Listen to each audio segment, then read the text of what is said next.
Saudara-saudari terkasih, salve, salam sehat untuk kita semua. Injil suci yang kita renungkan pada hari ini diambil dari Injil Markus pasal 2 ayat 18-22. Ketika kita membaca perikop ini, kita mendapati kisah mengenai orang-orang mempertanyakan dan mempersoalkan mengapa Yesus dan murid-muridnya tidak berpuasa, sementara murid-murid Yohanes dan orang Farisi berpuasa. Yesus ditegur seolah-olah Yesus tidak tahu tentang soal puasa. Terhadap hal ini, Yesus memberikan beberapa hal penting untuk kita.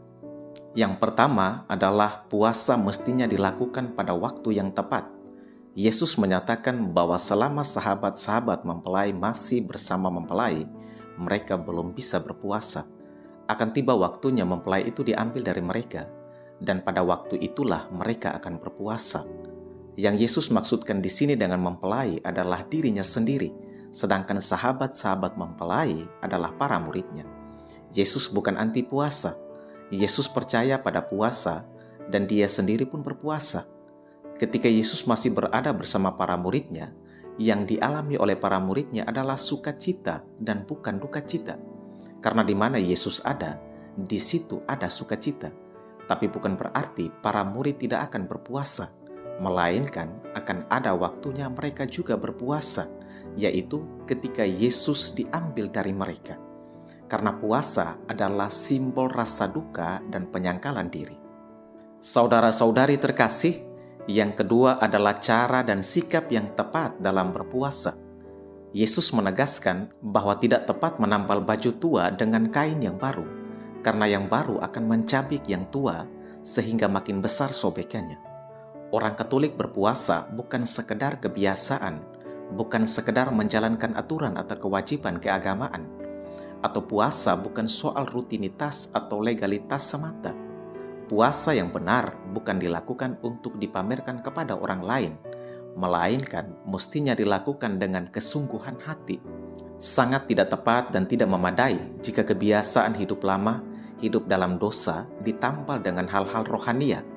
Puasa bukan sebagai ajang pamer diri, atau ajang pamer kesalehan, atau ajang pamer kerohanian. Kristus tidak menghendaki kita sebagai pengikutnya menjalankan puasa secara munafik. Saudara-saudari terkasih, yang ketiga adalah tujuan dari puasa.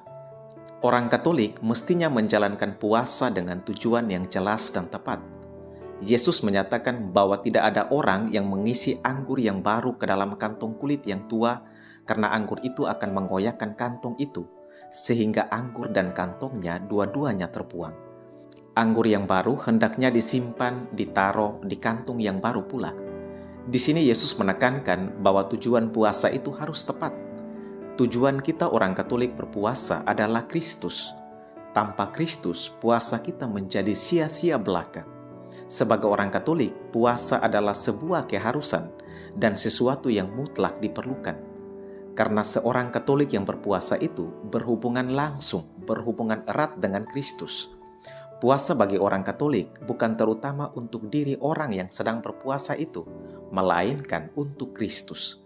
Orang Katolik berpuasa bukan sekedar menunjukkan aksi mogok makan dan minum di hadapan Kristus, tetapi bagaimana mengendalikan pikiran, perkataan, dan perbuatan. Puasa berarti kita menyalipkan kesenangan kita, keinginan kita, dan mengikuti keinginan dan kehendak Tuhan. Tujuan orang Katolik berpuasa adalah untuk merendahkan diri dan menyerahkan diri sepenuhnya untuk dibimbing dan dipimpin oleh Kristus.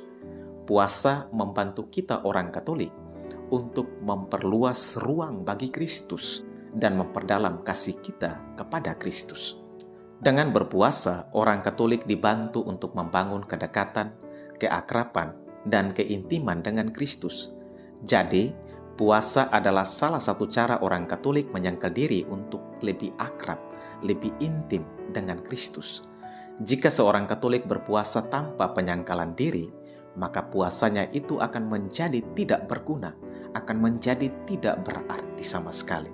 Semoga puasa yang kita jalankan bukan sekedar ikut aturan, bukan juga untuk memamerkan kesalehan kita, melainkan untuk Kristus.